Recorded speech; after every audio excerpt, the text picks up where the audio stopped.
I'm Ben with the BTC Sessions, and this is your Bullish Bit, brought to you by BTC Prague, the biggest Bitcoin event in Europe, happening June 8th through 10th. Make sure you're there to check out 60 world-class speakers, 100 plus companies in the expo site, and a ton of great people, all in beautiful Prague. You can expect talks from people like Michael Saylor, Stefan Livera, Alex Svetsky, Giacomo Zucco, Knut Svanholm, and many more. I can't wait to attend, so head over to btcprague.com and use code BTC Sessions for 5% off at checkout.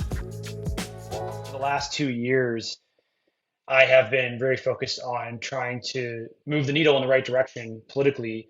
I had some experience in the political realm before coming to Bitcoin and Bitcoin mining as a way to have, some sort of success.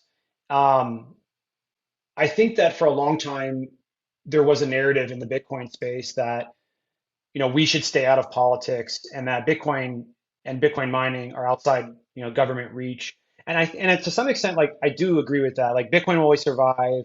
There's you can't kill Bitcoin. Those things are still true. But the problem is that you and me and everybody else listening to this call still live within the real world where governments can come after us. And I have, you know, since the beginning of my, time in kind of being a public Bitcoiner, which started in early 2021, I saw this, looming threat of the U.S. government kind of cracking down on Bitcoin and Bitcoin related companies and individual Bitcoiners.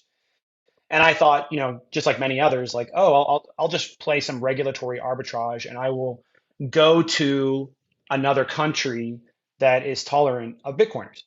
Well, after some thinking, I realized that, that's probably not a realistic path for me to be able to convince my entire family to sell our business and sell our home and, move everybody across the world just so I can keep my Bitcoin. As many of Bitcoiners, in the space, it's like I'm the Bitcoiner and my family kind of follows along and just appreciates that it goes up in value.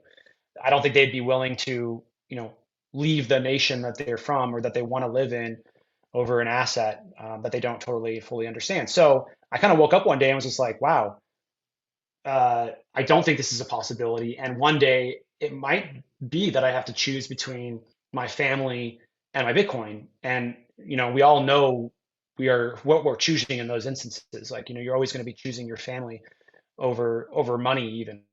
When I woke up and realized and had that thought that I never want to be faced with that problem, that I would do everything possible to make sure that the United States moves the right direction on Bitcoin and Bitcoin mining so that we never have to be faced with any sort of political discrimination. So started off rough, but since then have had, a lot of success. And so since launching my organization, Satoshi Action Fund, in June, we got to start trying to figure out how we could score real and realistic political victories for Bitcoin and Bitcoin mining. And I thought the most important issue, as I stated earlier, to lean in on was Bitcoin mining. Because if you can get energy companies on board with Bitcoin, then you have a significantly more powerful wind at your back. Now that we're getting these energy companies on board, and now that we've had some success, the reason why I'm bullish is because we have been able to pass policy, whereas I think 2 years ago, folks were wondering if this was even possible and that maybe we should just give up on the United States and start looking elsewhere. But we have successfully been able to pass in the House and the Senate in Montana and Arkansas political protections for Bitcoin miners, which I think is critical because Bitcoin mining is under a lot of political scrutiny and attack by various entities and various organizations, whether they be local jurisdictions or environmental organizations who just don't understand the technology. And so that is really why I'm bullish. I'm bullish because we have been able to make progress. We have been able to pass policy despite, all of the political headwinds. And we've done that by going to the state level. We've done that in a very Bitcoiner fashion. We are not in DC, although we educate there. We're in local communities. We're in local state houses, and we're having conversations with these people about this technology. And we follow